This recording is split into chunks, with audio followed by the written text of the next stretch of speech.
Hi, welcome back to Mind Control. You got to go, man.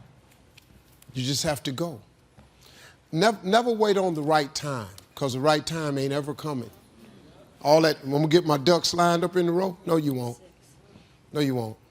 Because as you have aspirations, you got to understand that the devil understands your aspirations too. The devil's job is to rob you of your destiny. See, devil, he only has one job: to rob you of what God intended for you to be. That's his only job. So he has a lot of people that work for him full time. They're called haters. And they at work all the time. And you all experience with them too. And so what you got to do is, when you have these ideas of greatness, you got to go forward. Because it's not going to be a right time. Just go. Just go. Go, jump, take a chance. I walked in a comedy club October 8th, 1985. Had never been in a comedy club, had only heard about them. I was writing jokes for this comedian. This girl told me, "You're writing his jokes?" I said, "Yeah." She said, "Why don't you do them yourself?" I said, "How? Where?" She said, "A comedy club." I said, "What's that?" She says, "Comedy club." She said, "Why you writing them jokes for him? You ought to tell him yourself." She said, "I'm gonna pick you up Tuesday and take you." We drove 45 minutes from Cleveland to Hilarity's Comedy Club. I signed up for the following week. 9 guys went up. I was just staring at them. She said, "How come you're not laughing?" Because I was just staring at them. Because every joke they told, I knew what they were going to say, and deeper than that, I knew what they should have said. And then when the 10th person came up, they called his name and he wasn't there. He got scared and left. So they said, "We're gonna go to next week's list. Is Steve Harvey still here?" And I looked at her and I said, "Man, this dude in here got the same name I got." And he said, "Steve Harvey, you here? Come on up." I'd never been on stage in my life as a stand-up. I ran up on stage. Long story short, they had a clap-off. I won $50, amateur night. For 45 minutes, I cried all the way home. That girl said, "Why are you crying? It ain't but $50. I said, "No, you don't understand. I was born tonight." I said, "I'm gonna go back, but this is what I'm gonna do the rest of my life." October 9th, the next morning, I went to my job and quit my job with $50. $50. I just quit. Ex-wife left me. Mother-in-law, boy, I cost some hell. Made $3,000 first year in business, $5,200 the second year, $7,300 the third year. Became homeless, lost everything I ever owned, lived in a car for 3 years. I kept telling them jokes. My father was the only one who believed in me. My mother, my brothers, sisters, all my friends, man, get out of that, man. You ain't making no money. You can't tell no jokes. I just kept on. I just kept on. It didn't line up, but you can't wait till it line up. You gotta jump. If you ever planning on soaring, you're gonna have to jump. Now, I don't suggest you jumping like I did. That ain't for the faint of heart. But if you don't do it now, when you gonna do it? There was a day that I became wealthy. I'll tell you the day, I know that day I was rich. I was broke, I was pissed, I was angry at everybody else but who? Myself. But really underneath it, I was mad at myself. I just couldn't beat myself up anymore, so I was pissed. And I had a friend that I loaned money to when I had barely enough, and I knew he needed it, and I gave him $1,200, and I'm here not able to eat. I'm down to like $25, $26, and I'm saying to him, calling him, and he's not returning my call. And I just need some money, and he's ignoring me. I didn't ignore him then, so I'm pissed. I'm frustrated. In the midst of all this, I'm also pragmatic. I got 25 and change, call it $26. What the hell am I gonna do? I don't have any plans for economics. I got overhead that's crazy. I'm living in this little tiny apartment, 400 square feet in Venice, California. So I thought, okay, when I was totally broke early on, when I was 17, I used to save my money up and go to the smorgasbord and load up for Christmas, load up for the week. So I said, I was in Venice, I'm gonna go over to Marina del Rey, where all the yachts are, and there's a place there called El Torito, and I'm gonna go, they have an all-you-can-eat smorgasbord, I'm gonna load up for the winter. I'm gonna get there. So I didn't drive there, because I wasn't gonna spend the gas to get there, plus I needed to walk, so I walked there. And I go in, I'm not dressed really great, but it's Marina del Rey, it's okay. And I got a place right by the window and I can see these yachts going by and I'm dreaming of what life could be like. And I'm starting to let go of my anger, and I'm starting to focus on what I want instead of what I don't want. How many followers say I? And that shifted me just a bit. And now I'm eating, which shifted me a lot. And I got this giant plate stacked up. And I don't know what the amount was. It was like, whatever it was, $6.95, $7.95, right? So I'm gonna do this. I could probably do this 3 or 4 times, right? Somewhere in that range. As I'm finishing my meal, this little boy comes in, dressed in a little suit. I honestly don't know how old he'd be, probably in the 3rd grade, so maybe 8 years old, 9 years old, something like that. And he was so adorable, and he opened the door for his mother, and his mother was an attractive lady, and he came over and he pulled out the seat for her, and she sat down. And she was a pretty lady, but as pretty as she was, I was totally obsessed by this boy. He had presence at 7 or 8 years old. And it moved me. I don't know why, it moved me. And I thought, this kid is like pure. I want him to always be this way. He's such a good kid, he's a giver. So I got up and I paid for the meal, and whatever it was, $6, $7. So now I've got whatever left, $17, $18, $19. And I walk up to this little boy, and I said, excuse me. And I said, I just want to acknowledge you for being such an extraordinary gentleman. I said, I saw the way you treated your lady, how you opened the door, how you pulled the chair out. I said, that's class. I said, my name's Tony, what's yours? I don't honestly remember his name, Charlie or something. And he looked up at me and I said, Charlie?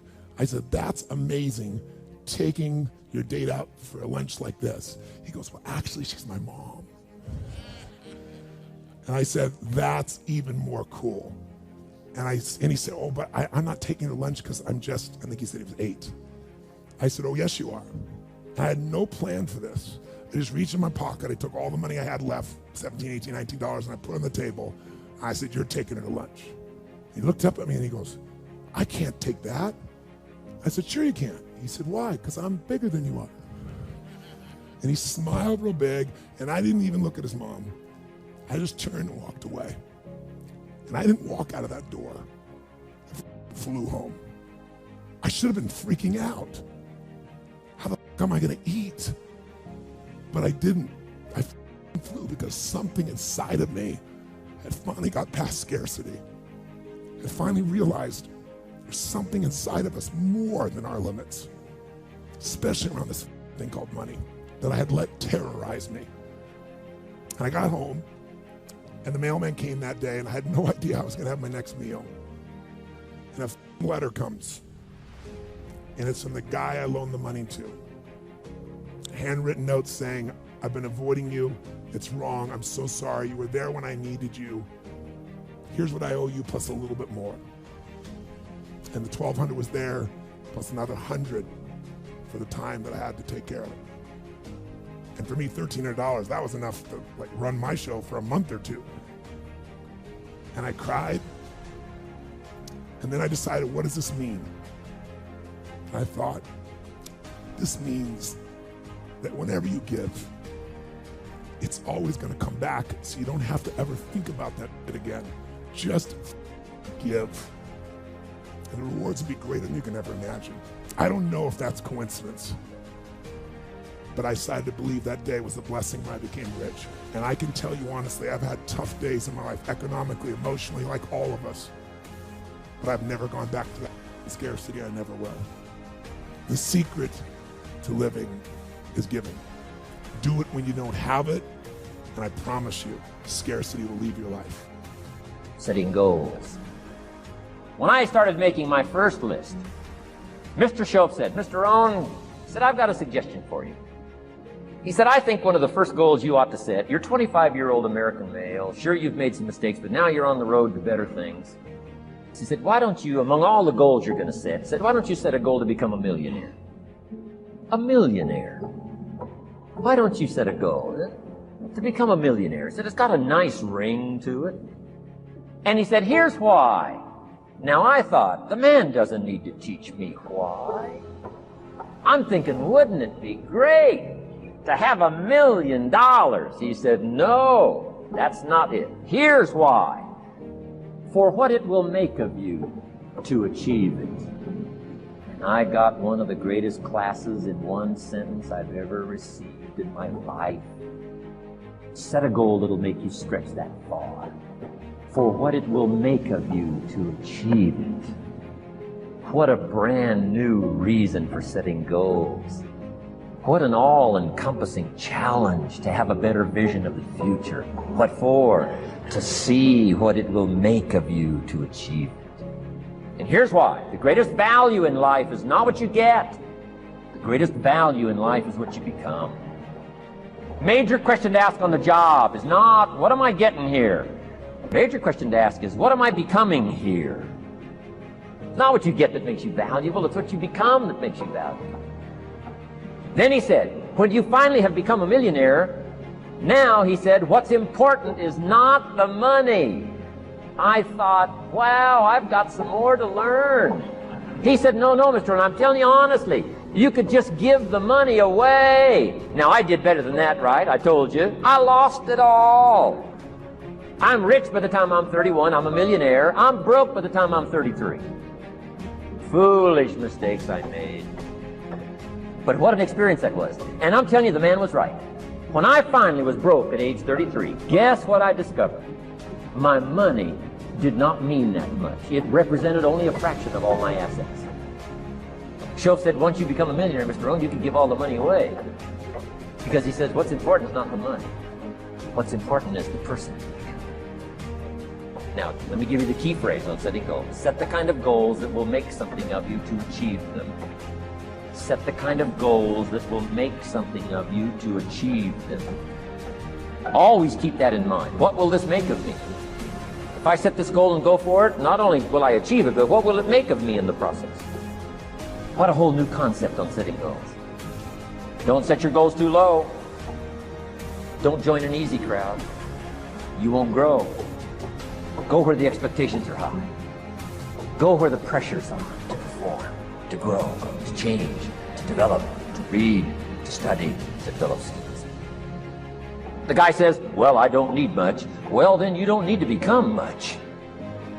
Many of us are pretty comfortable in our life. We've got a reasonably good income. The mortgage is paid. There's food in the fridge. We've got a nice warm bed to sleep in. And everything seems to be floating along just fine. And you know, a person in that position could very easily think, why would I want to do anything to change this? Well, we have found that if your life is not going in one direction, it absolutely, by law, must be moving in another direction. Many of us have established a comfort zone in our lives. We're just coasting along, taking the line of least resistance, just getting by. We've all worked hard to get to where we are, and it may seem a very good place to be. The problem with this is that once we stop reaching, stretching, seeking, and risking, we actually stop growing. The comfort zone frame of mind is settling for what we are today. That may be fine today, but without continued growth, and I believe this is the key line coming up, we are now all we are ever going to be. If you're in a comfort zone, beware. The danger of a comfort zone is that it doesn't hurt, and it might even feel good. Many take that to mean it's a good place to be, but it's not. A comfort zone may be what is holding you back from real growth, real accomplishment, and your potentially exciting and rewarding future. Now, I've mentioned if we're not going in one direction, we must by law be going in another direction. You're either creating or you're disintegrating. Whenever we hear a person say, I like it just the way it is, we know that person is advertising their ignorance of a very basic law of life, because absolutely nothing stays the way it is. We, I think, have been raised to believe that education is going to school for a certain number of years and be able to correctly answer a series of questions. But you know, many people will go to school all their life and be able to correctly answer the questions, but then when it comes to getting out into the marketplace and really making it happen, they just don't know how to compete. Many are withdrawn. They don't even feel comfortable meeting or greeting a stranger. Now, I think you know, and I know, that if we're going to improve, we have to have a very open mind. I once heard that an open mind was being prepared to throw away some of our most cherished beliefs when a better idea comes along. Now, you'll find that the vast majority of people seems to back into the future, dragging all of their old experience with them. When they're confronted with a new idea, they ask, does it fit? If it doesn't, then they say it's wrong. Now, what we want to do is ask ourselves, would this new idea improve the quality of my life, or would it get me going in the other direction? Everyone, without exception, has been born with tremendous resources lying within them. We've got deep reservoirs of talent and ability. And through following right rules and natural laws, we're going to find that we can draw that potential to the surface, and we can bring it to bear, and it will cause the manifestation of prosperity in our material world. Decide what you want, write it on a card, carry the card in your pocket, and read it as often as possible every day. Now, keep in mind, I was earning $4,000, I owed $6,000. I was sitting in a fire hall at the time. And I wrote on the card that I was going to have in my possession by New Year's Day of 1970, $25,000. Now, I wrote that on the card in 1960. You know, the idea of having $25,000, it was sort of a fantasy. I don't think there was $25,000 in the whole fire hall at the time. Now, I wrote that in the card in 1960. Keep in mind, I gave myself a decade to pull this deal off. I really didn't believe it was going to happen. But I found out a couple of things. I found if you write a lie on a card and you read it often enough, you're going to start to believe it. William James, back around the turn of the century, he said, believe, and your belief will actually create the fact. Well, I did what he suggested. I read this card every day. I'd carry it around and I'd just keep reading. Now, something very funny happened to me. 1 year later, I was earning $175,000 a year. Now, that was not supposed to happen. See, everything I'd been taught since I was a little boy indicated that if you don't go to school, you can't win. If you don't have business experience, you can't win. I had not gone to school. My second month in high school, they asked me to leave. I'll never forget how happy I was when they made that decision. But here I was, I was 16, I had very little knowledge, I had absolutely no skills, and at the very best, my attitude was poor. What chance did I have? I really didn't have any. But I didn't know that. And I found that it doesn't matter what's happened in the past. You may not have a colorful background, and maybe you have. You may not have a lot of formal education, and maybe you have. But it really doesn't matter. If you've got a goal and you're willing to stick to it and study the laws, you're going to find out that you can win. That it's necessary for us to begin to look at the future and know that it's possible that we can have our dream. Yes, it is. Other people have done it, then we can do it. We fail a lot of times. Well, a lot of other folks fail, and eventually they came back and they succeeded. So it's possible we can have what we want. And then we align ourselves with people that think like we do. It's necessary. We get negative, do-nothing people out of our lives. It's necessary. We never stop learning and growing and developing ourselves. It's necessary that we never give up, that we're going to keep on keeping on, that we're going to find a way to win or find a way to make it happen. And we know it's hard. It's not going to be a picnic. It's hard. It's hard. And we will do it hard. And once we do it hard and we go through it, we realize it was worth it. And once you discover it was worth it, it is done. Thank you so much for watching till the end. Don't forget to share your thoughts in the comments section. Please also like, subscribe, and share this video with your friends and families. Please watch our other motivational videos. Thank you again. The people who became the most successful in our society are people who broke the rules. You know, there was no presidents for 24-hour news cycles until Ted Turner did it. There's so many people who got out of the box. Look at Apple and the birth of the whole notion of Apple, or Nike, I talk about in the book, and the birthing of that corporation, how they did something with the tennis shoe that had never been done before. If you only base your decisions on empirical data, you can only repeat what somebody else already did. If you follow your instincts and your own God-given creativity, we can go where we have not been before. Be strong and very courageous. Be strong and very courageous. Be strong and be of good courage. Be strong and possess the land. Because God knows that for what you're going to do, it is not by outer strength. You understand? You understand. See, help me preach this thing this morning, girl. It's inner strength. So my fourth point is you got to have inner strength for this fight. It's not your outer strength. It's not by might, nor by power, but by my spirit, saith the Lord. So you got to have that gut strength, that belly strength, that devil-defying come hell or high water strength, that roll me out in front of them and I'll preach from a chair strength, that tenacity to take a licking and keep on ticking, that inner strength that when I can't do as I would, I'm going to do as I can, but I'm not going to stop doing. To the best of my ability, I'm going to stretch and go. Hallelujah! Be strong!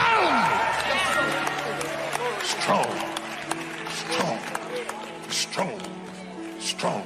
I am afraid that too many times we have put so much focus on teaching you to be good seed that we haven't taught you the power of good soil. And so when we come to soil issues, the seed ignores the soil. We flick the channel. That has nothing to do with me.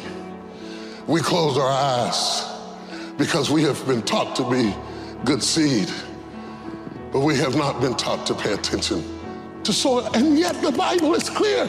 Jesus says the sower went forth sowing seed.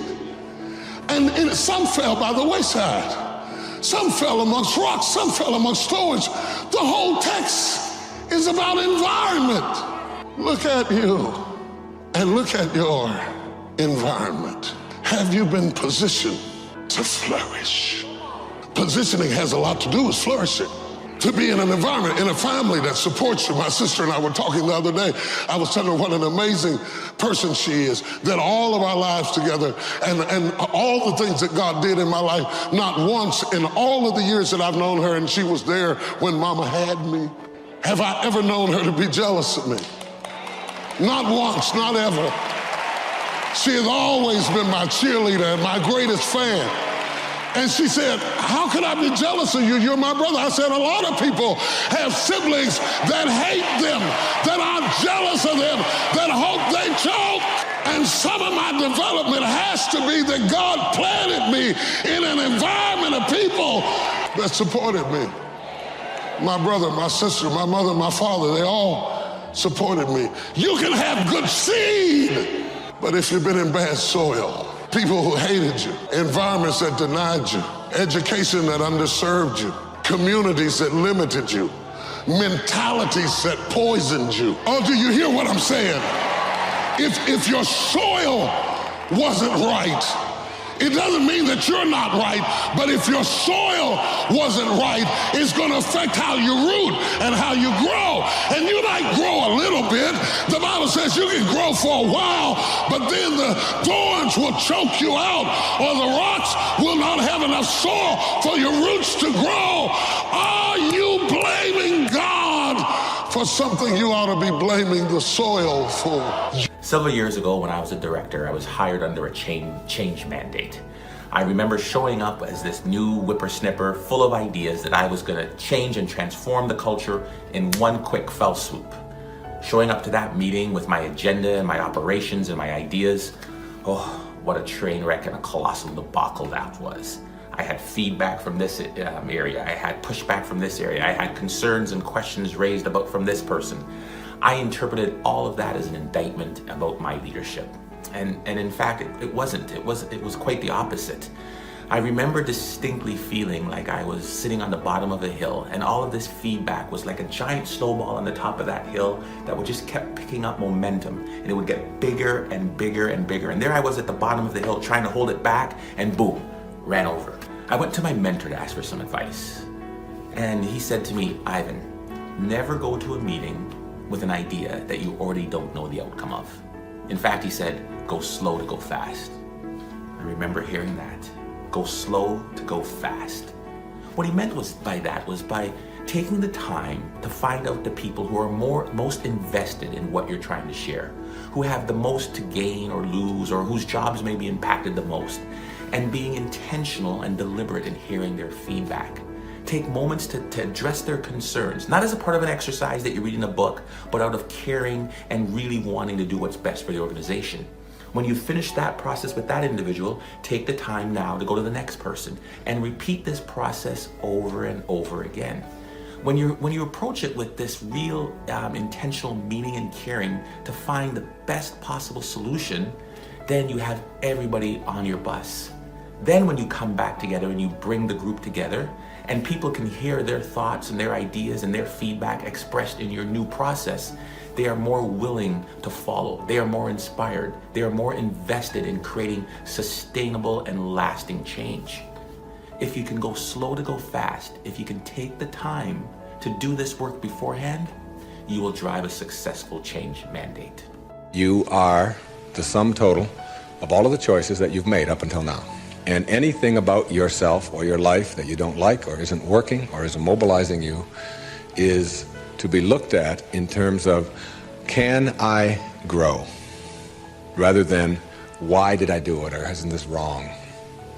See, the two ways to motivate yourself are deficiency motivation, which says, where I am I don't like. I don't like what I've done. I don't like the fact that I can't do this well or I can't do that well. So I will list these things in my own repertoire, and then I will be constantly trying to repair those deficiencies, always assuming that I'm deficient, that there's something wrong with me, and I'm trying to fix it. And when you do that, you spend your whole life doing that, and you never arrive, because your life becomes a series of trying to get someplace else. And it is, if you follow that, if you live that, if you behave that, then what happens to you is you become a person who will always suffer from this disease called more. You always have to have more. Because whenever you are getting where you want to go, let's say you want $100,000 in the bank, and you work, and you struggle, and you deny yourself, and you do all of those things, and you finally you get there, and here you are, you got $100,000 in the bank. All of this stuff over here is, of course, your life, and that is all you know. That's what you know how to, that's how you are. That is your being. That is your way of being. So that when you do get here, what you will do is say, this is not enough. A no-limit person is never operating from deficiency or from lack in their life. They're never saying, I don't have enough. You see, you're never going to get enough. You already are everything. You're everything that you need. Think of it for just a moment. Everything that you need to have total bliss, perfection of your life, you already are. You already have it. You came into this world with nothing. That's how you're going out. And the time that you have here, what you have is your uniqueness, your specialness, and you don't need anything else. Now think on this. If you don't know how to appreciate what you have and where you are in your life, you don't need anything else. Because if you do get something else, you won't know how to appreciate that either. You'll just want more, or you'll want it to be different, or you'll want it to be the way it used to be, or you'll want someone else to be the way you think they should be. Successful people, or no-limit people, or self-actualizing people, or inner-directed people, whatever labels that have been put on them by great thinkers and philosophers and therapists and people that have looked at human beings, these kinds of people are people who always have enough. There are some people, if you invite them over and you say, I'd like you to come over tonight, and I'd like you to stay over if you can, instead of having to drive back. And they'll say, well, can you stay? And I say, well, I don't know if I can stay or not. Well, you could sleep on the cot. Oh, no, I could never sleep on the cot. I can't sleep on cots. I got a sciatica. Don't you know that I have back pain and cots? No, that's out of the question. I couldn't sleep on a cot. And what about breakfast? Well, we don't have any food, but we have some old grapefruit that are in the refrigerator. They have a few spots on them. Oh no, I could never eat grapefruit. And spots? No thanks. I can't eat grapefruit spots. I just couldn't do that. And these are people who never have enough. They are not able to be flexible and to change.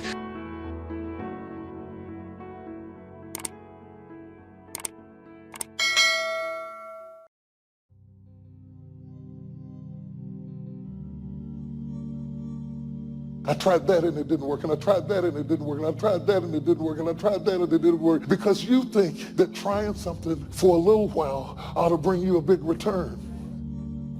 But life does not work like Apple. Life does not click and it appears. Some stuff takes time. Greatness takes time. It takes time.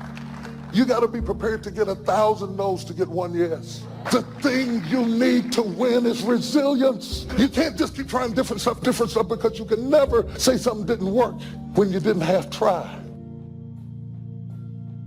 Be resilient. Stick it out. Winter, spring, summer, fall. Resilient.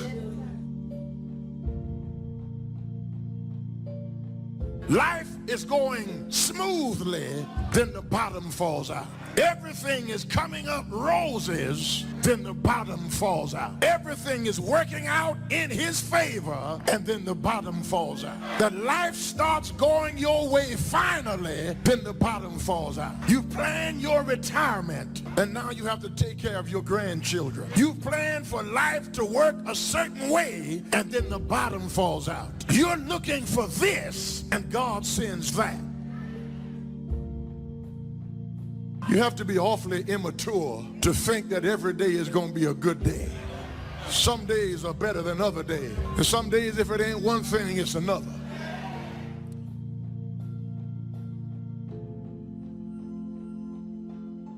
What would you do if you knew you could fail, but understood that that failure could be a real blessing in your life? Now, that's a good question. Because I think we don't reach our possibilities, not because the door isn't open, but because we stop before we get to the door. Every possibility is surrounded by obstacles and challenges. I've never had a possibility with a clear path that I had no opposition to and just ran up there and knocked on the door and everything opened and everything was good. That only happens in the movies, friends.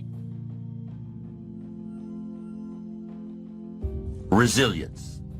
Resilience, the ability to return to the original form after being bent or being compressed. That's the dictionary's definition of resilience. The ability to readily recover from illness or depression. Resilience, being able to withstand setbacks, financial crisis, loss of loved ones, loss of enterprise, and loss of health. How would you ever handle it if you lost everything you had today? What would it take for you to pull yourself up and start all over again? How resilient are you? Could you learn from all your disappointments and start all over again? What would it take? It would take a lot of positive self-talk to muster up the energy to begin again. It would take a lot of concentration to block out the noise and the clutter and the negative voices of others around you. It would also take what? A lot of self-reliance. Your future success has everything to do with you. What's happened has happened. You would need to get on with your life and begin again. It would take a lot of faith and trust in God to move ahead.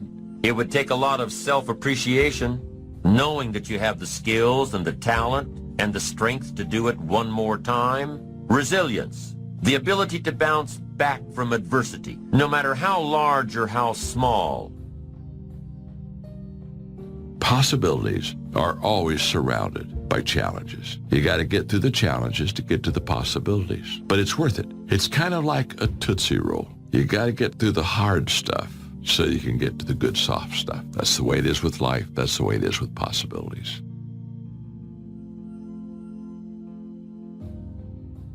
What's the use of always keeping thinking of the past? Each must have his tribulation, water with his wine. Life, it ain't no celebration. Trouble, I've had mine, but today is fine. It's today that I'm living, not a month ago, having, losing, taking, giving, as time wills it so. Yesterday, a cloud of sorrow fell across the way. It may rain again tomorrow. It may rain, but say, ain't it fine today? If a cloud of sorrow comes over here, ain't it fine today? Living in the moment, getting everything we can out of where we are in the moment where we are right now. The other thing is willingness to let people and things go. You want to live a life of fulfillment. You've got to be willing to let certain people go in your life. When they're no longer good for you, just let them go. Just to hold on tenaciously really doesn't make really good sense, all right? Just many times we do it because we don't realize that we might desire it, but we don't need it. Face the truth about life and deal with it. Whatever happens to you, use everything for your upliftment, learning, and growth.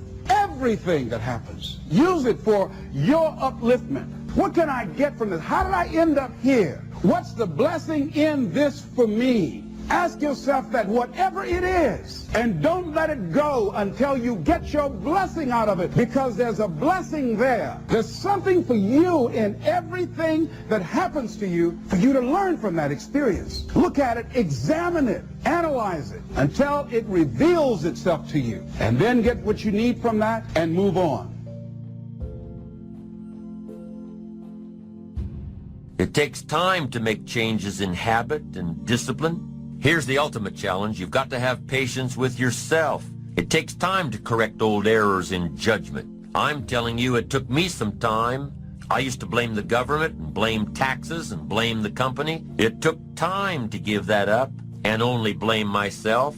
So have patience with yourself, number one. Number two is to keep doing it. Be persistent. As long as you are patient and persistent, it's hard to elude success. As long as you maintain patience and persistence, there's only one person, just one person, that will draw the line between success and failure. And that person is you. So be patient, be persistent. You need both patience and persistence together. And here's why. Lack of patience is probably the worst enemy of ambition. Impatience wants to give up. Impatience calls discouragement failure. But your ambition won't let you give up so easily, not if you're persistent. What others may call failure, ambition calls a learning opportunity. Ambition knows that the longer the achievement is in coming, the more valued it is.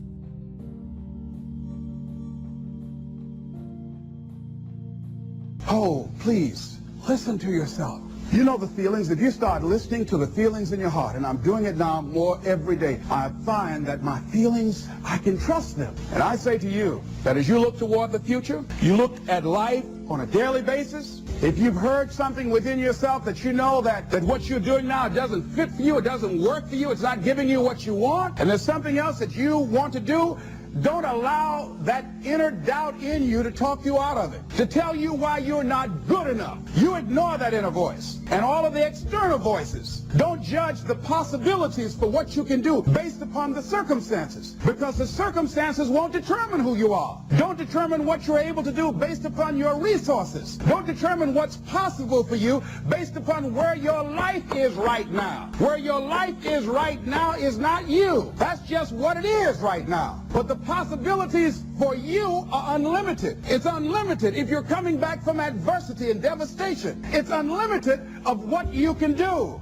That's the capacity of human beings. It doesn't matter how many mistakes you've made. It doesn't matter how many flops you've had. It doesn't matter how much money you've lost. Of what you learn from life. Not losses, but investments of what's possible for you. And I say to you that once you start listening to yourself, and as you begin to act on your dream, you will start seeing things opening up for you. You'll start attracting people. You start brainstorming. Ideas will come out of nowhere as you focus on it. The key to it is to begin to focus, because as you focus on that which you want to do, that which we focus on, that which we give our energy to, it will begin to multiply. It will begin to expand. It will begin to develop your consciousness. And out of that comes your greatness. Out of that comes a commitment. Out of that comes a passion for life. Out of that comes a special power that you have in you. See, the powers that we have will never reveal themselves if we don't challenge them. Put yourself in a position where you can't retreat, where it's do or die, sink or swim. Here's what you'll find out. You'll develop incredible swimming skills. You'll find yourself stroking unlike you've ever seen before. Through the inspiration of desperation, you become more creative than ever before. All you can do is all you can do. And all you can do is enough. Make sure you do all you can do.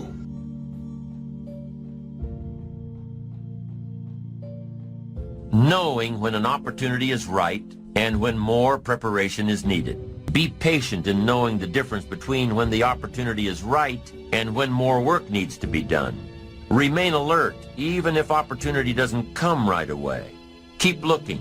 Be patient. Keep preparing for opportunities, even if there's a delay. Even if things aren't going just the way you think they should. Keep your disappointments at bay. Be prepared. Always be prepared. Don't let impatience allow you to give up. Take the little setbacks in stride. Don't let small disappointments discourage you. Don't let the little successes delude you. Avoid the emotional roller coaster that will always disrupt your plan.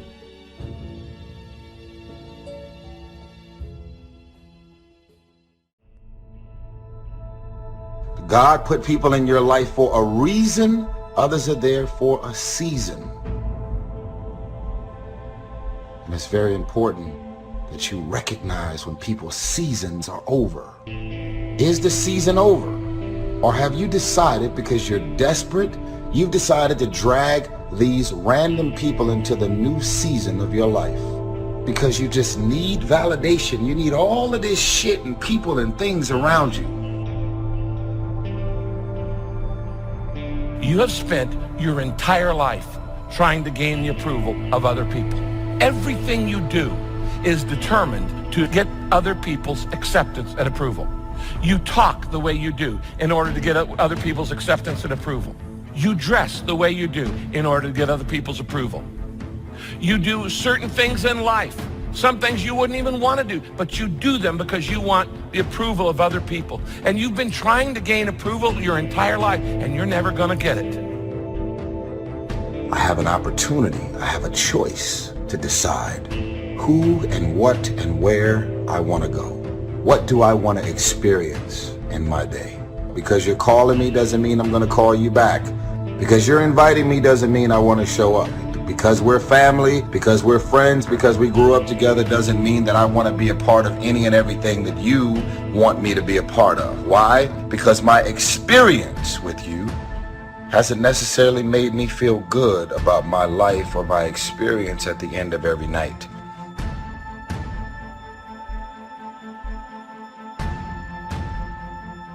Why would you walk in the opposite direction of your dreams? The man wishes for happiness and thinks the thoughts and commits the acts that take him to certain despair. Failing in life is failing to think today, failing to care, to climb, to learn, to keep trying day by day. What have you got to lose? Only the despair and fear and guilt of the past. So start the new process. You can begin a new habit no matter how small it is. Whether or not you start and whether or not you continue are all that is important. Recognize that the start of the better life, the happy life, is today. Start the new journey today. Get some momentum going on your new commitment to the better life.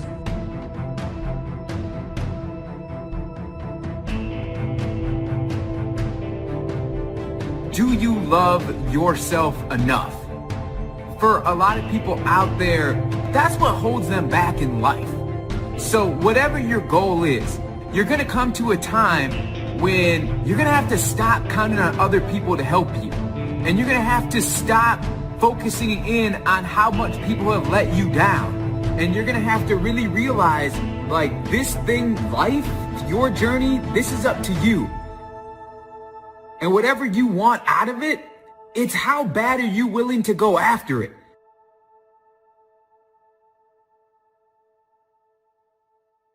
The more you love yourself, the more you believe in yourself, the more you focus on your own intention, the less you have concern with getting that acknowledgement and recognition from other people. The words out of their mouth are about you, but what they're really thinking about is them. The more you begin to understand this, you really stop spending so much energy on worrying about what other people think about you. In other words, your own acknowledgement, your own character, your own belief in yourself supersedes what anyone else could ever say about you. Quit feeling inferior because somebody close to you is not celebrating you. Quit trying to make people be for you that are never going to be for you. If you needed their approval, you would get it. If you're not getting it, that means you don't need it to become who you were created to be. Some of you have spent all of your life trying in your mind to please an unpleasable person. and you wanted to show them wrong. And your dad or your mom said, you're never going to amount to anything. Why can't you be like your brother? And you, in your mind, thought, I am going to earn their approval. And you have tried and you have tried and you have tried to win that person's approval, and you haven't got it. And I'm sorry. And I'm sorry for the pain you've been in, but let me just tell you something. That person that you've been trying to get their approval all your life and you haven't got it yet, guess what? You ain't going to get it. If you haven't got it by now, you're not going to ever get it. So if there's any area in your life that you need to clean up, start working on it. Get the clutter out. Start letting some of this junk go to make some room for something else. Do that with people. There's some people who's cluttering up your life. They serve no purpose whatsoever. They're just holding and occupying a space that somebody useful could be holding that space. You don't even have time to look to see what else is out there because you all have all of these people surrounding you that's not enabling you to grow.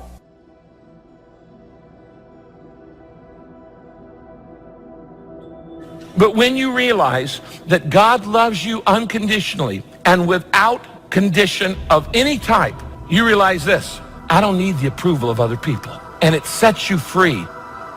I don't need other people's approval to be happy.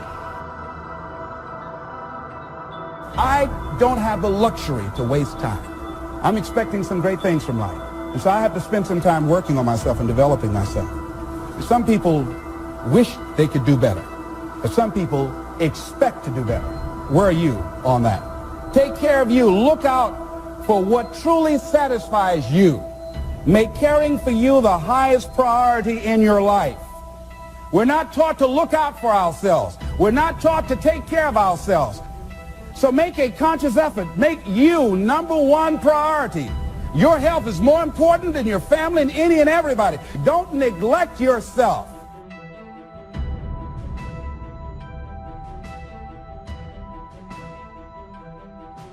Happiness is a joy that most often comes as a result of positive activity. It is a result of an awareness of the full range of life. Happiness is being able to explore the offerings of life. Happiness is both receiving and sharing, reaping and bestowing. Happiness is activity with purpose. Happiness is freedom from the negative children of fear, such as worry, anger, low self-esteem, envy, greed, and so on. Happiness is contentment with the tasks of your life. It's love in practice. Happiness is both a grasp of the obvious, as well as an awe of the mysterious. Because God selects what people reject. Don't you turn around and do the opposite. Don't downplay what makes you destined. Don't reject what makes you special.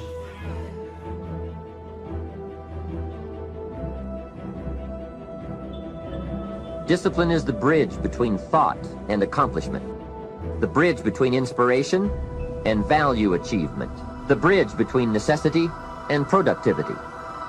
The first key to discipline is awareness of the need for the discipline to make the changes.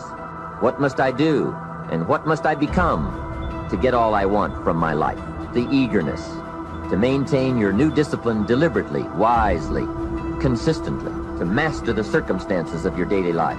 Disciplining ourselves to fulfill our natural potential to become all that we can be.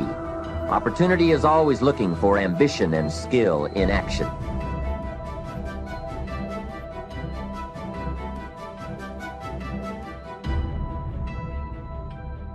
Credit goes to our awesome patrons who make videos like this one possible.